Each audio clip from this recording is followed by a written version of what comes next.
देशातील लाखो विद्यार्थ्यांचं भवितव्य, हजारो पालकांची स्वप्न आणि संपूर्ण देशाची शैक्षणिक व्यवस्था एका रात्रीत बदलू शकते का? एका बाजूला देशात नीट परीक्षा पेपर फुटीच्या वादावरून विरोधाचा प्रचंड उद्रेक होतो, संसदेत गदारोळ होतो, रस्त्यांवर आंदोलनं छेडली जातात आणि दुसऱ्या बाजूला थेट केंद्रातील मोठ्या मंत्र्याचा तडकाफडकी राजीनामा घेतला जातो. पण खरी कहाणी इथे संपत नाही.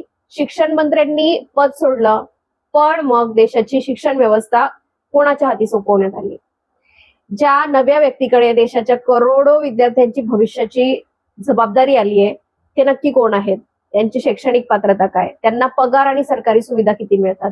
आणि सर्वात महत्वाचं म्हणजे एका मोठ्या राजकीय वादळानंतर झालेला हा फेरबदल भारताच्या शिक्षण व्यवस्थेला नक्की कोणत्या दिशेने घेऊन जाणार? आजच्या या व्हिडिओमध्ये आपण या राजकीय वादळामागील अत्यंत रंजक, धक्कादायक आणि सखोल सत्य उलगडणार आहोत. व्हिडिओ शेवटपर्यंत नक्की बघा, कारण शेवटचा ट्विस्ट तुमच्या विचारांना पूर्णपणे कलाटणी देईल. मित्रांनो, कोणत्याही देशाची सर्वात मोठी ताकद म्हणजे त्या देशातील शिक्षण व्यवस्था आणि युवा पिढी.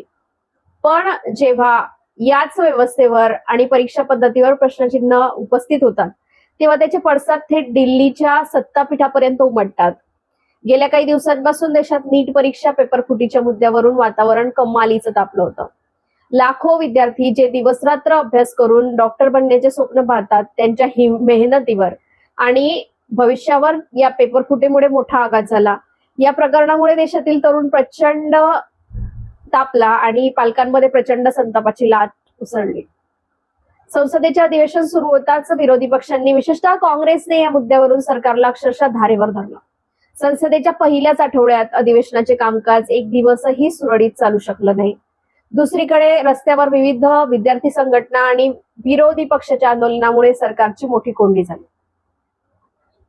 परिणामी तीव्र राजकीय संघर्ष आणि वाढत्या दबावानंतर अखेर संबलपूरचे खासदार आणि केंद्रीय शिक्षण मंत्री धर्मेंद्र प्रधान यांना आपल्या पदाचा तडकाफडकी राजीनामा द्यावा लागला.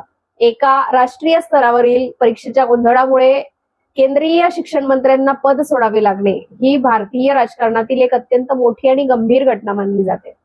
धर्मेंद्र प्रधान यांनी शनिवारी दुपारी राजीनामा दिला, पण देशातील सर्वात महत्वाचे मंत्रालय दीर्घकाळ रिकामे ठेवणे शक्य नव्हते. त्यामुळे त्याच दिवशी शनिवारी रात्री केंद्र सरकारने तातडीने मोठा निर्णय घेतला. अन्न, नागरी पुरवठा व ग्राहक संरक्षण मंत्रालय पदाची जबाबदारी सांभाळणारे वरिष्ठ नेते प्रल्हाद जोशी यांच्याकडे शिक्षण मंत्रालयाचा अतिरिक्त कार्यभार सोपवण्यात आला. इथे एक मोठा प्रश्न उपस्थित होतो. जेव्हा संपूर्ण देशात शिक्षण व्यवस्थेवरून असंतोष पसरलाय, अशा नाजूक प्रसंगी प्रल्हाद जोशी यांच्यावरच हा विश्वास का दाखवण्यात आला? कोण आहेत प्रल्हाद जोशी? 27 नोव्हेंबर 1962 रोजी जन्मलेले प्रल्हाद जोशी हे भारतीय राजकारणातील एक अत्यंत अनुभवी आणि ताकदीचे नेतृत्व मानलं जातं. 2004 मध्ये कर्नाटकच्या धारवाड लोकसभा मतदारसंघातून ते पहिल्यांदा खासदार म्हणून निवडून आले. त्यानंतर 2009, 2014, 2019 आणि अगदी अलीकडच्या म्हणजे 2024च्या निवडणुकीतही त्यांनी धारवाडमधून सलग विजय मिळवला. सलग 5 वेळा खासदार राहिलेले जोशी हे भाजपच्या सर्वात दीर्घकाळ काम करणाऱ्या संसद सदस्यांपैकी एक आहे. त्यांचा राजकीय अनुभव दांडगा आहे, पण देशाची शिक्षण व्यवस्था सांभाळताना त्यांच्या स्वतःच्या शिक्षणाविषयी नागरिकांच्या मनात कमालीची उत्सुकता निर्माण झाली आहे. जेव्हा एखादी व्यक्ती देशातील करोडो विद्यार्थ्यांच्या शिक्षणाची धोरणं ठरवते, तेव्हा त्यांचे स्वतःचे शिक्षण किती हा प्रश्न उपस्थित होणे स्वाभाविक आहे. संसदेतील अधिकृत माहितीनुसार प्रल्हाद जोशी यांनी आपले शालेय शिक्षण कर्नाटकमधील हुबळी येथून पूर्ण केलं. त्यानंतर 1983 मध्ये त्यांनी कर्नाटक विद्यापीठाशी संलग्न असलेल्या धारवाड येथील काड सिद्धेश्वर आर्ट्स कॉलेजमधून बॅचलर ऑफ आर्ट्स म्हणजे BA ची पदवी संपादन केली. शिक्षणासोबतच त्यांच्या आर्थिक पार्श्वभूमीबद्दलही सध्या जोरदार चर्चा सुरू आहे.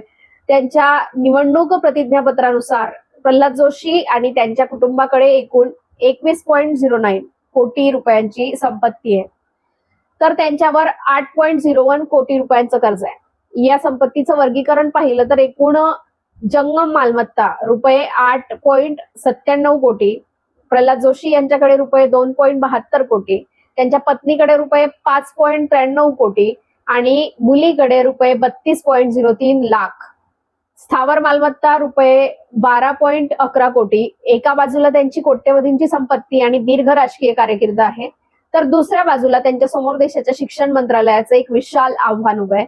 मित्रांनो, या सगळ्या गदारोळात सामान्य माणसाला आणि तरुण पिढीला नेहमी पडणारा एक रंजक प्रश्न म्हणजे एका केंद्रीय शिक्षण मंत्र्याला दरमहा पगार किती मिळतो आणि त्यांना कोणत्या सरकारी सुविधा पुरवल्या जातात. चला यावरही एक नजर टाकूया. यांचं मूळ वेतन म्हणजे बेसिक सॅलरी, केंद्रीय शिक्षण मंत्र्यांना दरमहा 1,00,000 रुपये मूळ वेतन दिलं जातं. मतदार संघ भत्ता, कन्स्टिट्युएन्सी अलाउन्स यांना मिळतं दरमहा 70,000 रुपये. कार्यालयीन भत्ता, ऑफिस अलाउन्सेस दरमहा 60,000 रुपये. दैनिक भत्ता म्हणजे डेली अलाउन्सेस, संसदेचे अधिवेशन किंवा समितीच्या बैठका चालू असताना दररोज 2,000 रुपये दिले जातात. म्हणजेच भत्त्यावर विचार केला तर मंत्र्यांचे दरमहा वेतन लाखो रुपयांच्या घरात जातं. अतिरिक्त सुविधा यांना आलिशान निवासस्थान म्हणजे नवी दिल्लीतील उच्चभ्रू, सर्वात उच्चभ्रू मानल्या जाणाऱ्या लुटियन्स झोन मध्ये त्यांना एक भव्य सरकारी बंगला दिला जातो. दुसरे, सुरक्षा आणि प्रवास, धोक्याच्या मूल्यांकनानुसार त्यांना विशेष सुरक्षा पुरवली जाते.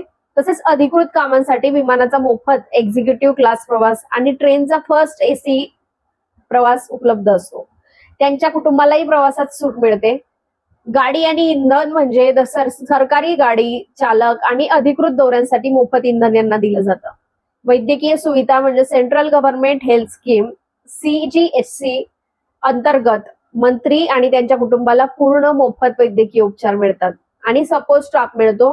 कामात मदतीसाठी पर्सनल असिस्टंट, PA, सचिव आणि सपोर्ट स्टाफची मोठी टीम तैनात असते. सोबतच इंटरनेट आणि टेलिफोनचा खर्चही सरकारच उचलते. एकीकडे या भव्य सुविधा आणि अधिकार आहेत तर दुसरीकडे देशातील विद्यार्थ्यांची अपेक्षा आणि शिक्षण व्यवस्थेची ढासळती स्थिती सुधारण्याचे मोठे आव्हान आहे. पण आता सर्वात महत्वाचा प्रश्न, केवळ मंत्री बदलल्याने किंवा राजीनामे दिल्याने मूळ समस्या सुटेल का?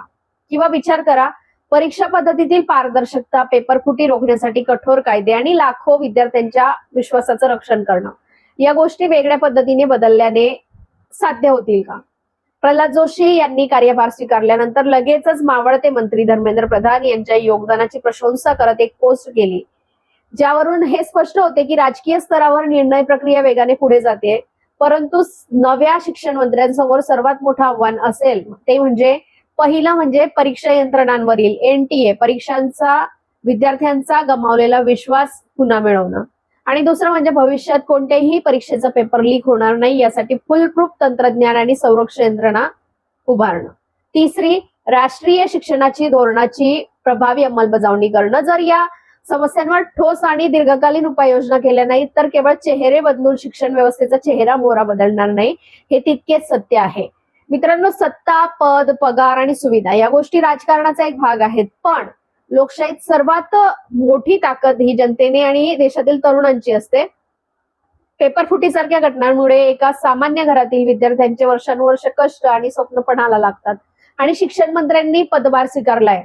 पण आता संपूर्ण देशाचे लक्ष त्यांच्या पुढील निर्णयांकडे, पावलांकडे लागले. ते या डबघाईला आलेल्या विश्वासाला पुन्हा कसे सावरतात हे पाहणं अत्यंत महत्वाचं ठरेल. तुम्हाला काय वाटतं, नवीन शिक्षण मंत्री प्रल्हाद जोशी देशाच्या शिक्षण व्यवस्थेत आणि परीक्षा पद्धतीत सकारात्मक बदल घडवून आणू शकतील का? की शिक्षण व्यवस्थेत अजूनही मोठ्या आणि अमूल्य सुधारणांची गरज आहे? तुमचं मत मला कमेंट्स करून नक्की सांगा. जर तुम्हाला हा सखोल आणि विश्लेषणात्मक व्हिडिओ आवडला असेल तर व्हिडिओला नक्की लाईक करा, तुमच्या मित्रांसोबत आणि विद्यार्थ्यांसोबत शेअर करा, पालकांसोबत शेअर करा. अशाच राजकीय, सामाजिक आणि महत्त्वपूर्ण विषयांवरील सखोल विश्लेषणासाठी आपल्या चॅनलला सबस्क्राईब करायला अजिबात विसरू नका आणि बेल आयकॉन नक्की दाबा. धन्यवाद. जय हिंद, जय महाराष्ट्र.